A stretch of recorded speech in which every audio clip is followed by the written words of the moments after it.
Hi, Shiri. Shalom, Einat. So fun to have another date. Yes, here we are again, continuing. This is one of the more successful relationships that I'm having. So Definitely. So today we're going to talk, it's not just a regular date, we're going to actually talk about relationships. Yeah, I think we are plunging right in. I will just start with a small reminder that what we're talking about, what I'm basing my talk about, is the SPIRE model that was developed by Tal Ben-Shahar and some other researchers. And he talks about happiness from the perspective of the whole being. And the SPIRE elements relate to a spiritual well-being, physical well-being, intellectual well-being, relational, which we're going to discuss today, and emotional well-being. A lot of words, a lot of very big words, very important words. So we're going to take today just relationship and we're going to dive deeper and try to understand. So I will ask you, what do you think is a good relationship? Wow. And you can use examples from real life. I would say I wish I had good examples. I'm unfortunately in a place where I feel like I don't know if it's me, I don't know if it's the surrounding, but I feel I haven't found a good model of a good relationship that I can truly be full-hearted about. And relationships are a lot of things. It's not just romantic, our family, it's our work. I feel that I'm a very self-isolating potentially, or that I'm spending a lot of time by myself.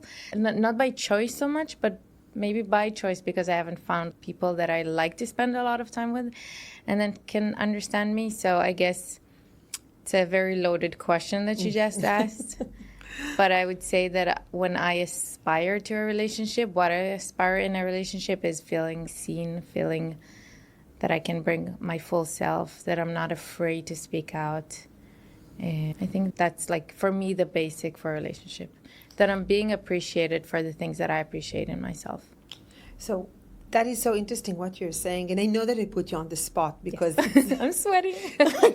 As I said, it's most of the time it's about the questions and not actually about the answers and getting to know. So sometimes people ask me in a nutshell what happiness is about. As we said, it's a concept. It's not only an emotion. And I say it's about accumulating relationships, good relationships, and experiences, and not money and possession. So although a new bag or a new skirt, which I got today, will make me happy for the short term, for the long term, it's about the relationship that we create. And the funny thing that you said was that like you automatically went to relationship with others, but then you went to the relationship with yourself. The two explanations when we look at relationship from the happiness model is, first of all, how am I with other people? What kind of relationship and people I invite to my life? And the second one is the relationship that I have with myself. And that is the most important thing.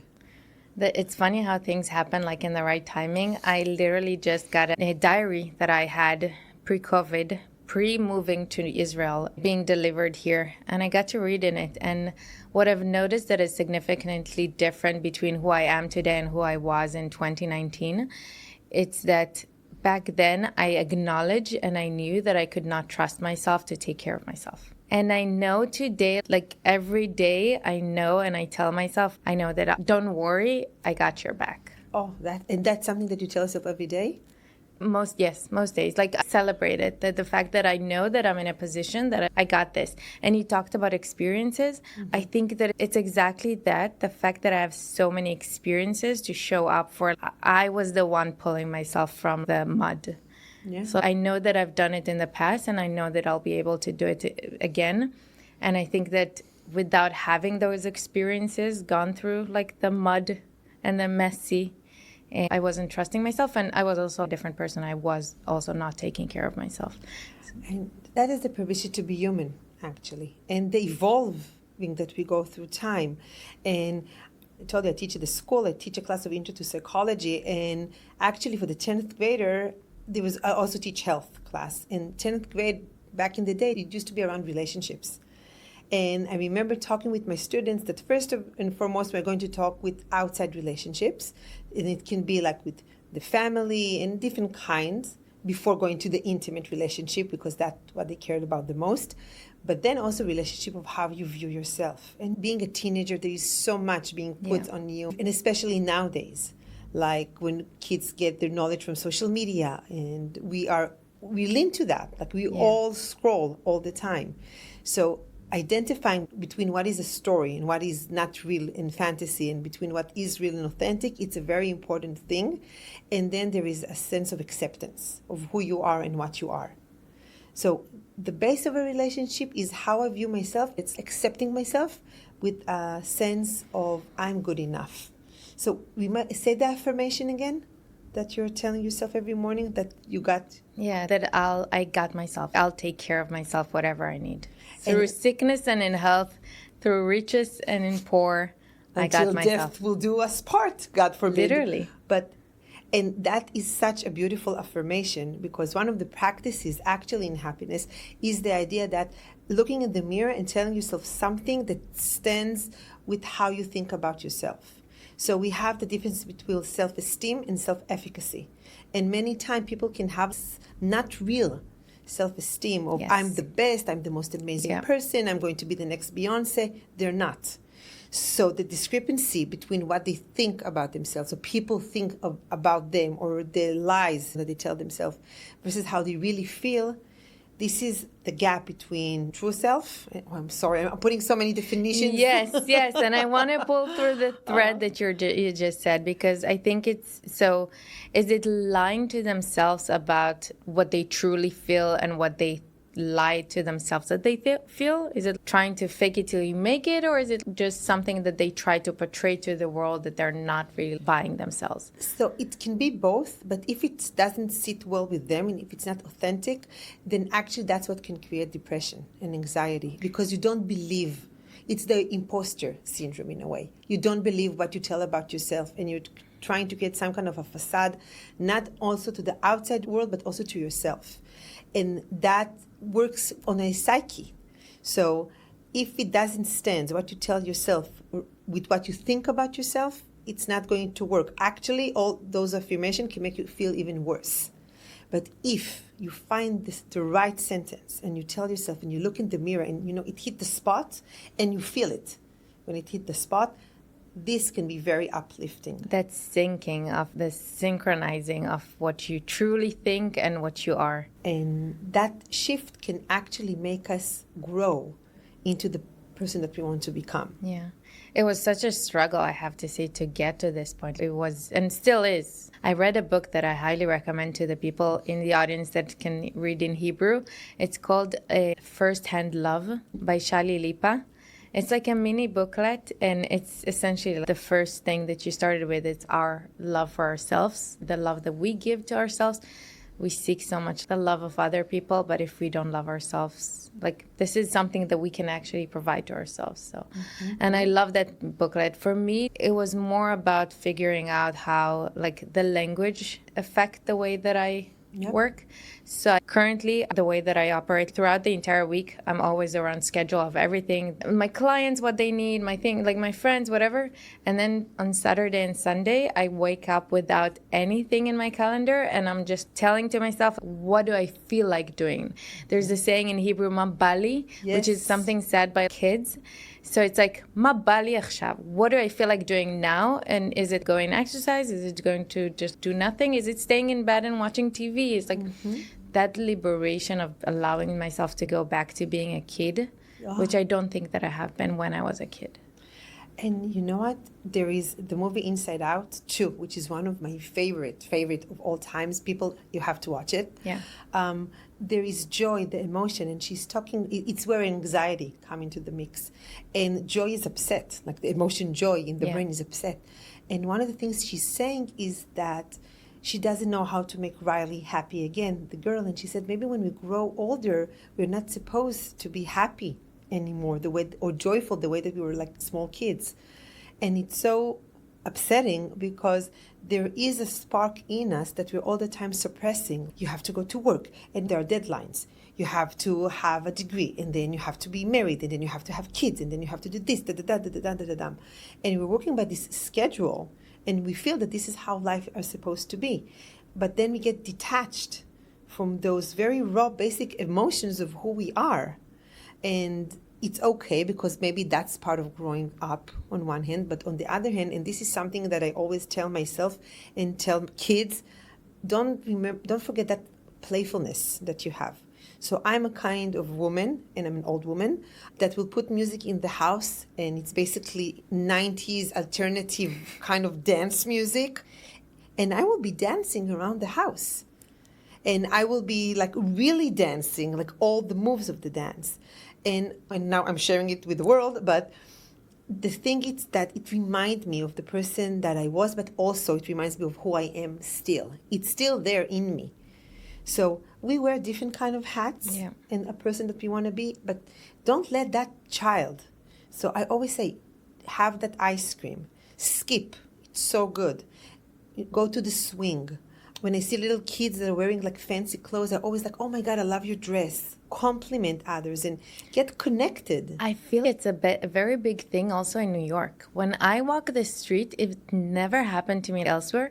When I walk the street, I feel okay telling someone else, you look amazing, I love your look, like have a great day. Just a random person that's crossing me, and I feel like other people are doing it to me as well, especially now that it's summer and everyone are happy. But I feel like it's such an uplifting thing to just have someone acknowledge you, just a random person in the street. So I love it, but I think we just now transitioned into, in this example, and also in something you said before, into the relationship, not just with ourselves, but with other. Because you pointed out the fact that we have these voices in our head about like, when am I supposed to get married? When do I have kids?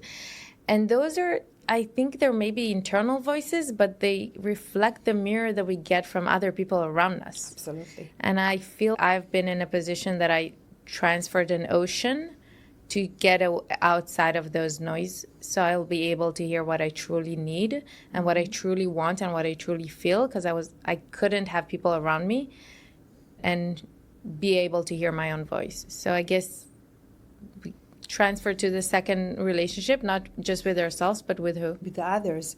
It's like you and I are in a similar position, but not, because we're single women. Yes. To all the cute guys out there. Different ages, very specific. We're going through different kind of experiences here. The thing is that when you invite, it's the kind of people that you want to invite into your life. And I think this is a lesson that is being learned as you grow older. Because many times when we try to, there is a difference between bonding with other people and having a connection, and between trying to fit in. So fitting in, it's okay, this is where I am at, and this is what I need to be doing in order to be like in this specific group. And again, you can see it many times, like in this style that we are wearing, or clothes, or different kind of things, and it's a little bit outside, which is okay. If I'm a teacher and I'm playing the role of a teacher, I will behave in a certain way. It's okay to change the roles that you play. But as we grow older, it's also what is your community? What are the good people that you want to invite into your life? And one of the things that I realized is when we have toxic people, or it's not even toxic people, it's like the toxic behavior, or people like that they're grabbing my energy, I can feel it in my body. Our gut is very quick to notice who is good and who is bad for me. Yeah. If they're giving me what I need in a very outside kind of a level. So as I grow older, and it's true what they say, I'm getting much more precise about the people that I want to invite to my inner circle. Yeah. And I heard something that I love that says the most toxic people in our life are actually not the ones that are like the toxic one, but they're like the ones that you're unsure of, that you don't know what they say behind your back, that you don't know if that comment that they made was intentional to get at you, or was it like kind. Those are the most draining energy. But is there anything about the study of happiness that teaches us anything about relationship and what we should be looking for, or what we should pay attention to, or how should we do it? So there was a very, very, very interesting study back in the day in Harvard that started after World War II. I'm going to do a small spiel, intellectual spiel. We're in for it. I recommend, once people Google 70 years of research in Harvard, it was mainly on guys, because that back in the day they used to study only men in psychology. And they took a group of men in an area of Boston. Some of them were very successful, some of them were middle class, and they gave them different kind of questionnaires. And this study goes on and on and on until this day. So it's been almost 80 years that they're exploring not only the men, they were young men back then, they were in their 20s, but now their families and their grandkids and the wives when they got married. So more people joined the study, and every few years they send them a questionnaire and ask them about their life satisfaction. So from this study, we know how much relationships are crucial for our well-being. Again, good relationship with ourselves and with others. But one of the things they found out was that people that were married the longest, that were not necessarily the happiest. Because if you are married in a marriage that is very toxic to you, and I'm giving another name of the Gutman Institute, that if people want to learn a little bit about love language and different kind of relationships, the fact that there is another person in the house won't make you feel good about yourself. It needs to be a kind of a relationship that invigorates you, that you can quarrel and you will challenge yourself. There are always fights. They say there is the 7-year gridlock of marriage, and then a little bit later, every relationship hits this kind of bottom, and then that you need to evolve from it. But if that person doesn't respect you, and they say it's very quickly, that Gottman Institute, they say that if a couple come and one of them says something and the other one is just rolling their eyes, automatically they know, okay, this couple is about to get a divorce, because there is not that kind of a respect. Yeah. And you can feel it very quickly because it's intuitive. We can see when we see a couple, if by their body language even, see how you and I are sitting. We're open, we are listening. This is a mini moment of connection, which is a moment of love. But deepest love. Yeah, and that's another thing, that moments of love are moments of connection. It can be romantic and it can be friendship, but every time that there is like you in tune with the other person. So think about people that go through life in a relationship that they're not in tune to one another. They are not there together. I think that I think about it too much, and I think that that's a part of the reason that I am single, because I'm afraid to take that leap of faith that a relationship can be different. That a relationship, because everyone keeps saying like how hard it is, which is hard. I'm willing to work, but you also need the other person to be willing to work, and you need both of you to commit through the hardship and the fun part, through evolving both of you and making sure that both of you are there for the long run, and any decision that each of you make to deviate from that is extremely harmful for the other person. And I just don't see how humankind and how a human being can make that promise and stay up for it. And I think too much of that, getting into a relationship, trusting another person to really be there for me. And because even if today's, that doesn't mean that tomorrow or in 10 or in 20 years it would be good. You know what? It's so true, and yet I'm a romantic. And I'm going maybe to say something a little bit controversial right here, because people say, oh, today people, they get married and they give up love so quickly because there's so much they're doing. My generation, which is older than your generation, I'm like a Gen X, for that matter, our parents didn't get a divorce. They stick together no matter what. They were miserable, but getting a divorce was such a huge shame and taboo that you're not doing it. Oh my God, what would the other family, what people will say? And I feel that my generation is the generation that taking that leap and making the change. And it's less about getting married, maybe, and it's more about getting married with the right person and growing together. And that is something that it's very important to know, because it's everything like that we study. When we study and we go to the university, so you studied in a certain level, and if you will repeat the same level again and again, you will get bored. Like, it needs to be challenging. You need a little bit oomph. That is something that is really nice when you develop a relationship. When it goes through the years, it changes and it shifts, and it makes you grow into the relationship. It makes you grow, become more mature. And if the other person is not with you in the same journey, then we can see some kind of a problem. Yeah. But it's really, really important to know that. And I just wrote something on my Facebook. I'm looking for a man, not for a child. And the Is women, that not basic? and the women were like laughing, like there is no such thing. And the men on my page were like, what do you mean? And that's what I mean, because many times we assume that the men want a mother, someone to nourish him and someone to take care of him, which is okay, it's part of what you are. But a man is not attracted to his mother, and a woman is not attracted to her child.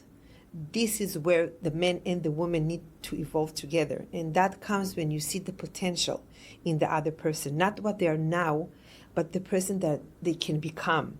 And in the relationship, you help each other to reach that point. Yeah, I love that. And I think it also ties to a lot of, we're constantly trying to shy away from understanding that biology plays a lot of it, and how we evolved as human beings, female and men, and what things we need. And it might not be appropriate for everyone. It might not be what everyone are looking for. But there are some things that are very like primal human beings that we are looking for, and that are different between man and a woman. Like biology wise. And biology, and also I do believe in feminine energy and masculine energy, and I like when it goes and it comes together, but it takes work from both sides. And work, I don't mean it has to be tedious and this is so hard. It needs to be challenging, but it also needs the kind of work that you're like, I want to do that. But I think there is a hidden assumption that is necessary, a hidden promise that is being kept every day, is that I will play with you the game, that I would work with you, that I would show up. And I think that that's the promise that is basic in every relationship. It's like, yes, we know that we would evolve, but we would evolve together, and at least we will give it a trial together, which I think that that's the promise of marriage, but I don't find myself trusting it. But it's also about communicating. And we know that women are better communicators, because we will meet with a friend for coffee, and that will be better than going to the psychologist. I do not agree with that. That's interesting. I hate going to coffee with friends. And I keep, whenever I have a new girlfriend in my life, I keep needing to explain that I would not show up to a coffee date. I'm willing to sit with you every 6 months to a year, potentially, if we need to catch up. I don't need to catch up every week. I cannot. I get bored. It's not me. I'm willing to do something with you, but I would not sit and have coffee to catch up. And I just recently saw this reel that was like, click to me. Why? Like, there's something so troublesome about catching up. It's instead of you and me creating memories together, we're meeting to talk about other memories that we have. So you and I are not really creating memories in us sitting and having coffee, which a lot of, I haven't been into the guys one, but a lot of girls one would deviate after a few minutes of not having anything to talk about, like maybe catching up, whatever.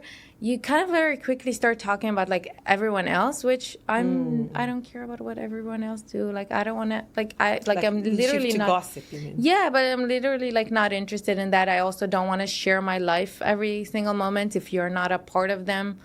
I don't see any reason documenting that to you over coffee. There are so many times where I need to self-isolate in order to first understand what I want, that I'm not ready to share that yet. So I feel like whenever someone invites me into a coffee date, I feel like I'm forced, for the amount of hours that we part in the calendar, to be like a content creator, like entertainment, to provide content. And I don't want to. If you want to go to a concert, if you want to go bowling, if you want to go do sports, I'm up for it. If you want to go and sit coffee. And I had this with a couple of friends. If they wanted to meet for coffee, I would tell them very explicit, and not always does it come right with them, but I would tell them explicit, if there is something that you want to talk about, that you want to share, that you need to take off your chest, I'm there. Yeah. If you want me to share, I'm not there. And I have to say, not everyone accepted it. And I have friends that I'm not friends with anymore. But to me, those coffee dates are like something I'm not accepting. So you're very clear of what you want and what you don't want. It's something that takes time for people to notice. I am a coffee girl. kind of girl, and I have very long relationships with girlfriends. And the coffee, it's basically that time for us to sit and share. Now, the idea is that when you have something on your chest, that you will have someone that you can confide with. And Brené Brown once, she gave an amazing example, and in Texas, again, also a little bit relationship, because she said that once she had the worst workshop of her life. It was so horrible. And when it was done, she was like, okay, I need to share this with someone. I have to call someone. And she assumed to herself that the first person she will call will be her husband. But no, she actually picked to call one of her sisters that she was not close to the most. Wow. Mm-hmm. Because she said she knew that sister will tell her what she needed to hear. And what she needed to hear was not like, oh, that too shall pass. But she needed that sister that straightened her and said, okay, what did go wrong? Why did you think it didn't work? And through that, she came to that realization, which I loved, is that people, not necessarily one person will give you all you need. We think that our life partner will be the best dad and the best lover and an amazing person to speak to, and he will see when you're feeling sad and he'll automatically be there for you. And not necessarily putting a lot of pressure on another person. Yeah. So one of the things is like you know for yourself what you need, and then you go and ask it from the right people, which I feel that that's something that you are doing. And it's very good. Talking about the self-care and the self-love, it's something that it's very good to do. So I think it's something that I'm doing. I don't think that it's something that the people around me accept so openly. I think that when they hear it as something, not so much as what I'm trying to say it. And I'm kind of okay with it to an extent. I think to what you just said, there is something about having that person that when you call, like for me, relationship, and there are friends in my life that I would sit to have coffee with, but a very, very limited, and it depends also like on the era, like it can be for a period of time, one person, and for a period of time. I do want to have people in my life that are there for the day to day. I guess those people that I'm not willing to do coffee, it's for the catch up. Because if you're not aware that I've been sick when I was sick and I needed you, documenting that to you a week after is not something that I'm interested in. If you called me throughout the week, you wouldn't know that I'm sick and then you showed up for me. That's like, I do want to be clear about that distinction. And I think that that's where sometimes it's hard for us to know when the other person needs us and not. And I've heard something that Simon Sinek said that I loved. I love Simon Sinek. Have you heard about the 8 minutes? No, tell me. Yeah, when he called to his friend. Yes. Tell that. It's so beautiful. It's beautiful. And I loved it beautiful. Because sometimes we don't know if the other person is. So he's telling the story about sometimes that he talked to a friend of his and he asked her how she's doing. And she said, I just had a rough week. And he was upset with her. Why did she not tell him that she was having a hard week? She wanted to be there for her. And she was like, what do you mean? I texted you. And then they looked at the phone and yes, she texted him, but she texted like these random things. Do you want to do something? Like very basic, like something that didn't notice to him that she needed him to show up. And he said that there's this research that says that if you show up to a person for 8 minutes, that's what they need. That is suffice for the basic need at that moment. And so they started doing texting, do you have 8 minutes, in order to indicate to the other person that they need them. That it's not just a chit chat, but it's more of like, I actually need you to put things aside for me now. Because I think that that's one of the challenges that we're having. It's, if you need to chit chat, it's one thing, but if you truly need me to show up, then I want to be there. And how do we distinguish those and how do we communicate it in a way that is not hostile and in a way that is not maybe what I'm doing now, that it's like I'm trying to be so guarding what I need that I'm being very clear about it in a sense that maybe is not inviting for the other person. So I think it all goes back to communication styles, and many times people take it to their own system of beliefs or what they're accustomed to, how their parents used to behave. Because remember, we will learn relationship from our family, from our nuclear family. Our parents acted. We build relationship modeling what we saw in our house. Either that's what we want or we don't want. Relationship that we had with brothers and sisters and later on with friendships. We are social beings, but the interesting part is that introverts, for example, get their energy from quietness and being on their own, and extroverts get their energy from the outside world, from people. So for me, for example, sitting in the house and working on my computer and not having that coffee time, I will be like, oh my God, this is tedious. I can't do this. Yeah. Sometimes even distinguishing between the people that you have in your life and what is their personality and what they like and where they get their energy from automatically will help you understand. If that person tells you, you know what, I don't want to go out tonight, it means not because they don't like me, but because they need to get their energy back. And they get their energy back from being in their own space, quiet, and having some downtime. The other thing is that we make so many assumptions about other people according to our own system of beliefs instead of just letting people be. And this is one of the things that I love about the happiness research. It's the importance of mindfulness and meditation.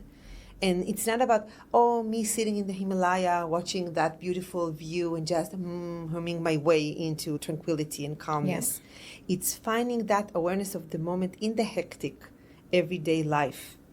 And looking at the other person, and I don't remember the name of that researcher, but Tal Ben-Shahar, my professor, used to talk about, he used to have this professor in Harvard, that when he used to come to class or he talked to a student, he would look at the student in the eye and ask him, how are you, really? And that question of really made all the difference, because it allowed the other person to be open and vulnerable. And instead of coming with a sense of judgment, or they're not focused, or they don't like me, and all the things that we assume, it comes from a place of openness and no judgment. I accept you for who you are and what you are. We are not alike. And I'm giving you the space to be who you need to be. Yeah. That's what creates the trust. Yeah, it's interesting because I have a very hard time with those questions. I feel like they're sometimes push me. Maybe that question is something that I would be okay with because it's very broad. But sometimes I feel like questions are putting me with my back at the corner, forced to answer them. So I guess maybe that question specifically is because it's broad, it works well. Because it's like the really adds, I'm really curious, but then the how are you kind of allows you to take it wherever you want. Exactly. And you can say, you know what, thank you for asking. I don't want to answer this right now, but thank you for asking. And if the other person will really listen, he will accept that and respect that. It's okay. Some of us are more closed. Some of us take us more time to open up. And you know what? That's the beauty of a relationship, is that I don't know who is sitting in front of me. I need to get to know them. And it takes time. And it takes, again, as we said, it's evolving. It's a relationship that evolves. So even sometimes people put so much pressure for first date or second date. And so where this is heading, what are you looking for life? How many kids do you want to have?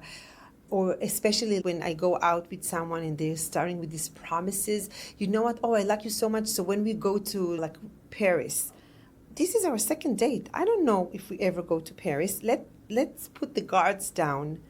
Let the baggage that we carry with ourselves, like with previous relationship, let's put it on the side for 1 second and just come with this kind of openness to getting to know that person. Yeah, I think the challenge there is getting to know who. I went to a reality show because I know that you need to spend time with one person in order to get to know them. But when I just swipe right and get on a date, is this the one person that I need to spend time on, invest my time on? It's not even invest my time getting to know, putting all my guard. If he's not Jewish, which I want to date a Jewish, if he doesn't want to have kids, I think that that's where the way that we date today doesn't work and doesn't really provide us any option for truly success, because the emphasis is not on things that we care, but then the emphasis once we meet is quickly to figure out if there's a chance or not, in order to realize if we want to spend on this one or not. And I want to go back to something you said about the study, which was, I've heard about that study that you mentioned, and I didn't realize it in the way that you said it, because what you're essentially saying is we're looking at divorces as a failure, but it's actually not. Yeah, in a That way. is so interesting. In a way, what the study of the 70s plus years Yes. of Harvard, what they were saying was that if you're spending your life with another person and you are toxic to one another, not only your life are not going to be happy or satisfied, actually you're more prone to diseases, high blood pressure, different kind of diseases. And when you separate from that kind of a relationship and you're on your own, you're most likely to have better kind of life, more satisfying life. And even on another note, apparently single women are much happier than married women. Sorry. Yeah, study. no, that's And not sorry. wait for that. Married men are more happier than single men. So all that thing that they tell us that men or they're running away from relationship and us women are trying to hunt them into marriage, other way around. No, but it can still hold that that's the case of how we were acting, but that actually benefits them. They're just not smart enough to realize that that's what they need. So and we should just let it go. Let it go. Exactly. So the best way, and I don't think smart as much as they don't realize how much they really need us in their life, because many times they're saying men need the freedom and men need to do whatever they want and let them go, and he wants to be with his friends. No one is holding you. The moment I realized that you can go, no one is holding you back, and the moment that you take a step back, and this is something that I really found out I'm doing in any relationship. I'm not trying to force anything. I'm trying now, in my 50s, is really to let go. And that's by actually a feminine energy from the Taoism, which I said it's the feminine, it's the water. It's the water energy. It's all the yin and yang, basically. But why is it feminine? Because when a woman, when she's pregnant, she can say, okay, I'm done, take the baby out. But no, you have to wait the 9 months if you want to or you don't. And the woman body, it has to accept the wait. You have to wait. It's not immediate gratification. So if we take it to our world here and now, and everything is quick and right instantly, like why didn't that person answering my phone? Did you see it? He has the 2 blue V's. He should know this. He should answer now. Then the real world is a world of patience. Things need to grow, to evolve. We need to nurture it, and we need to take our time. So my rule to myself on that, if I need to vent or my head is going through, he hasn't texted me or something that is like draining to me, I don't care about that guy. It's that I don't find that attractive. I find it extremely attractive when the most busy guy, the CEO, the one that has tons of texts, he texts me a minute after I texted him. But I tell you what the difference is. The difference is if they're playing games, we don't have the patience. But what happens when it's very busy, and it needs to be it's very simple. If a guy or a partner, whatever, or someone that it's a love interest, before they go to sleep, they text you good night. Yes. And when they wake up in the morning, they text you good morning. And it takes 10 seconds, even less, 1 second. Yeah. That text means that he was thinking of me before he went to sleep, and he was thinking of me the first thing in the morning. And that is beautiful. And we don't need more than that. I don't need now an hour. So what did you do yesterday? Blah, blah, blah, blah. The thing is that it's very quickly we know if someone is invested in us. That's the first thing. The other thing, I try now not to interpret what does it mean. If you wrote this and you wrote that. And the thing, it's letting the relationship grow in its own pace, not too slowly, obviously, not too quick, but also embrace that it has, as I said, it has its rhythm. Yeah, and let his action talk. And absolutely. I just wonder, I think that it's a challenge because we think as women and they think as men. And I think it is not, like he can think of me and not text me. So I'm telling you, guys, text. Like that tiny text can make the whole difference. And also people are a mix-up of what does it mean, because women today, they're very strong and they're assertive and they want to pay like in the restaurant, and women are initiating like the relationship. So men are a little bit confused. What is their role? And we're all confused. We all are. That's we're true. All confused. But the thing, it's not that they need to do a specific thing, as the energy that you're bringing. And I think I told you like the previous time is I can change the tire of my car. I just don't want to. Yeah. So we can do certain kind of things, but the matter of the fact, it's something that we need to learn and to give the respect, because you know what? It's also very hard to be a guy today. Yeah. Should I say hi? What should I write? Is she interested? Should I pay? Shouldn't I pay? So men are also learning this kind of language. Yeah. It's a dance. It is a dance, and it's a dance also that we don't necessarily need to be active in it. Yeah. And I am a true believer that a guy can hit on me while I did the serve. So literally like tennis, I can be the one serving, I can get into an elevator and be the one starting to have a mini conversation and allowing him to start to have that, to continue, and then be the one asking for my phone number or being everything. But I don't need him to do 100. There's this cute thing in the Hitch movie where he says the 90-10% rule. There it's the opposite. Like the guy needs to do the 90%, but then the women need to do the 10%. So it's essentially each of the persons in that need to make a step, an active step, and like making the first 90 is as equal hard as making the last 10, but both need to be action in order to do it. That's what I try to do. I do, to your earlier point of not pushing it and letting go, what I've noticed, and this is a lot of noise that I've heard from a lot of like people around me, when they match with someone and they match me with someone and he didn't text, they were like, oh, maybe you should text, maybe he didn't realize that it's a romantic. No. If a guy wants, a guy does. Absolutely. And if you have people in your surrounding that tells you otherwise, let them go. Really, I had to tell people to stop saying that because I think it's a very toxic thing. And what I've realized is as I stopped being too...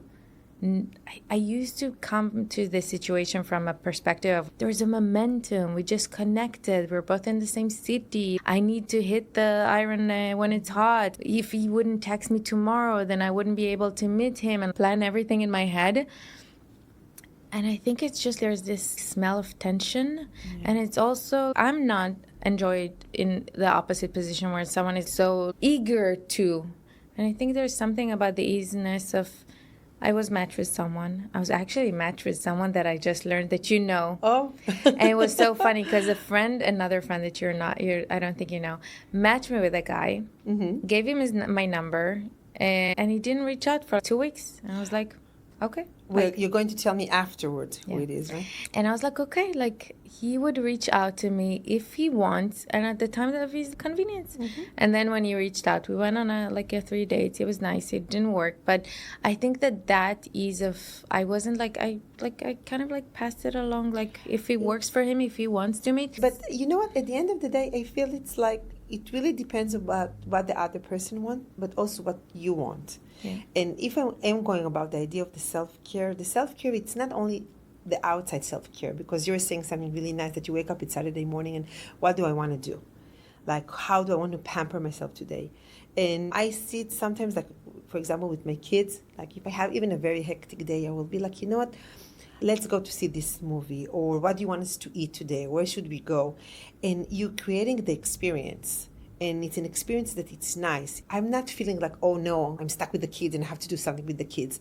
My point of view is doing this happiness work. It's about every day there is a potential for something new. And I'm embracing the here and now. So it's not like, woohoo, it's raining, what a glorious day. But I take it as it is. I don't put too much into that. I don't put less. I understand that things will come in time. So I feel also it works with FOMO in a way, because I'm not afraid of missing out. I know that what is mine will come to me at the end. That's how it goes. The things that I know and I need and I transfer from whoever is out there, it will be there. So I give it the time and I make beautiful connections. And sometimes the connection, as you were saying, like you can go with someone, it will be the 3 dates. Those 3 dates were not a waste of time. It was something that you learned, and that will bring you to something else, that it's more deeper. No, but I think a lot of those dates were a waste of time. So, or maybe it gave you something to learn. The issue, it's like when you feel that something is wrong there and you can't put your finger on it, but you drag it because maybe this will work. And it happened to me also. But maybe I'm not reading this right. And no. We read it exactly as it is. The brain is signaling, the gut is Where signaling. were you in my 20s? You didn't need me in your 20s, you needed me in your 30s. But it signals, and we need to let it go. If it's not working, it's not working. So don't waste your time to try to fix something that it's broken or it's not meant for you. Oh my God, no the need. amount of time I invested in trying to make the wrong person, and the person that didn't invest in me, or the person that was not showing up and was not willing to play the relationship game. Such a waste and such a heartbreak. It's a waste and a heartbreak, but also that's what teaches us. That's what makes us looking for that mature relationship. And we were saying that you're in the stage where you want maybe to have a family and you want to have children. So you're looking for a partner for one thing. And I'm at the stage where I had my family and I had my older kids. And I'm looking for the third relationship that will be more fun and traveling and sharing time together. It's more about becoming a couple and less creating like a family. And it's okay. And sometimes when I say it out loud, people are like, oh my God, what do you mean? But that's what it is. This is where I'm at, and I'm not going to change who I am or say it in a way that for the other side to understand. I am what I am. It is what it is. That is what I'm looking for. And if it's not a match, not the ghosting, it's like goodbye. Good luck for what you're looking at. It's okay. Yeah. Interesting. So going back to the relationship, though, if we're trying to be more methodical about the different types of relationship that we have in our life, because we do have a lot of different relationships. We talked about the self, the relationship with ourselves, how critical it is. Is there anything that we need to think about when you think about the relationship with the family, the relationship with our friends, the relationship with our coworker? Anything that we can be better there? My first thought took me to the sense of having empathy and compassion to others. And it's very hard because sometimes people will not be nice to us and they will provoke something in us that will be like, oh my God, this person, I can't stand it.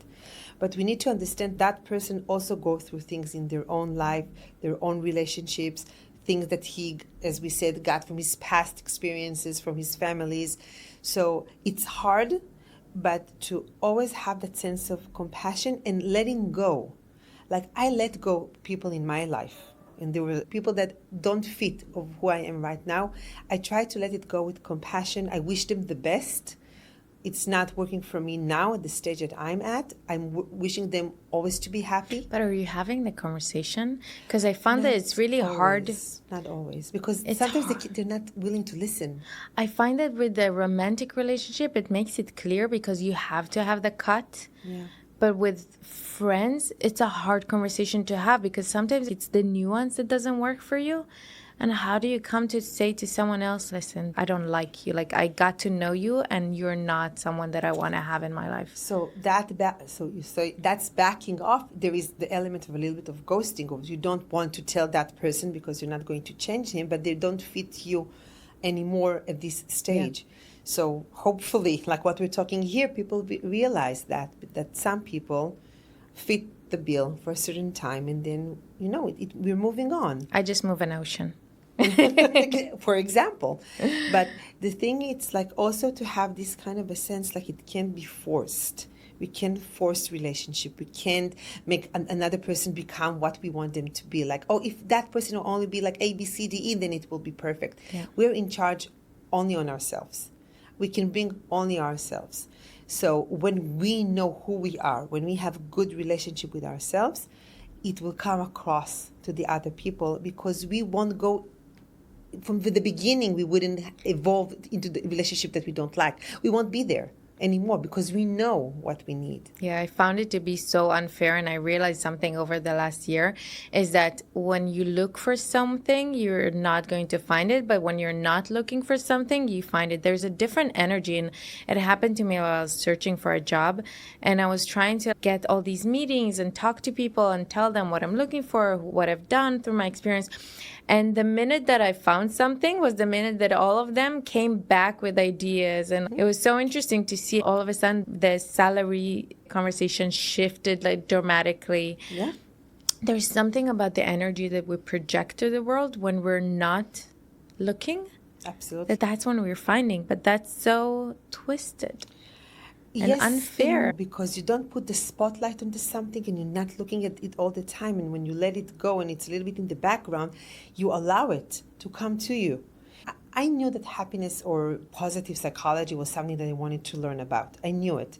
And when I came across one of Tal's classes, I didn't know that this is going to evolve into a friendship, or they're going to be a master's program, or I will teach it. But I knew that there was something there that I wanted, that fit the person that I am. The thing is that it's something clicks. And you know it also with people. You see the person, and some people, that's not for me. And you might have a headache all of a sudden. Like when sometimes you go with people and you don't feel well, and like, I have to go home. Because your body knows. The body knows this is not for you right at this moment. Most time that I do coffee dates, I finish them drained. Exactly. So that's not for you. Not for me. Or if you go and you get a headache or you don't feel well and like I have to go home. So the thing is that we know what we need and our body know what it needs. So the first thing, and also going back to my beloved Brené Brown in Atlas of the Heart, she talks about emotions, and she said the emotions come, but the first question is, where do I feel it in the body? And then this emotion, does it sit on? And from that you move. So the people that makes us feel uncomfortable, sometimes they might put the light on the things in ourselves that we don't like or that we want to improve or want to change. And another thing, it can be that person, this is not right at this moment, and we need to let it go. I had a thyroid inflammation, and I can pinpoint into what meeting burst my thyroid. And later I realized, reading through it, that the thyroid is really connected into not being able to speak your mind. And it's really like about if you cannot communicate what you think outside, if you feel you're really constrained by not afraid to say it, that's when the thyroid is like speaking out. Yeah. And if we want to share a small practice, so for example, one of the things that they say is that if you feel it in the body and you're having this kind of a conversation, or you're hanging out with someone that it doesn't necessarily feel good to you, because we have bosses and we have people that we need to engage with, it's to find areas in your body. Like it won't look weird. It's not like you're not rubbing yourself all the time, but points of compassion, self-compassion. There is a lot of research about mindfulness and self-compassion. It could be something like that. So what are you supposed to do? So let's say that you're going to have a not very comfortable conversation, or you're going to meet someone that you're not sure they're on your side or not. So finding a spot in the body that will remind you that you're here for yourself, like offering self-love to yourself. And it could be just talking to them, and even that small press here, or doing this while you talk with that person, to tell yourself, I'm here for you. Because one of the things we know for a fact is that the things that we tell ourselves in our brain about ourselves are so mean. We are so mean to ourselves. And those are things that we wouldn't say even to people that we hate. We put ourselves down. We don't trust ourselves. We're like saying horrible stuff, which I don't want to say. I don't want to repeat. So when we offer that self-love, and it's not being selfish, it's like selfish. It's being about, I see me and I deserve the good things that life has to offer, and I'm here for myself. And you know what? The experience that you're going through is hard, and I'm sharing with myself that self-compassion. I actually release this toxic energy out of me. I see myself. I accept that, the permission to be human. And those are different kind of techniques that when I use them on me, that is when I bring to the world. And that is how I invite the right people. That is so interesting, because that sense of gesture we sometimes do with a partner when we go to social scenes to cue them that we need them. Yes. So it actually works on ourselves as well. Absolutely. Because even if there's not another person there for us, I'm here for myself. I am here for myself. Love it. I'll definitely give it a try. We need to wrap that. Just one more thing that I wanted to say that another trick that I tried recently is Mel Robbins talks about the let them theory. And I've been testing with it, and it's been like incredible in the moments that I remember it, because so often we have people in our life that they have to be in our life. There's no way for us to disconnect from them.